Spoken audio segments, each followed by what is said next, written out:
अस्सलाम वालेकुम, मेरा खूबसूरत तोता, तुम मेरे बेहतरीन दोस्त हो।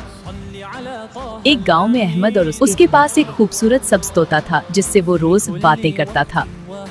एक गांव में अहमद और उसकी दादी रहते थे।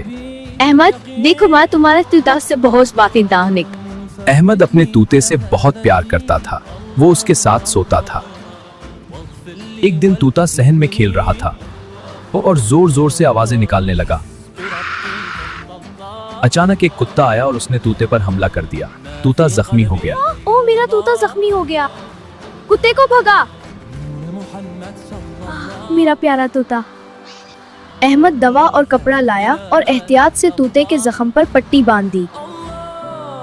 कुछ दिन बाद तोता ठीक हो गया। अब वो खुशी से फिर उड़ने लगा और दोनों बहुत खुश थे।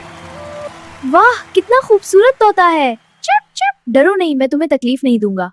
जानवरों के साथ जो लोग जानवरों और परिंदों पर रहम करते हैं, अल्लाह भी उन पर रहम करता है।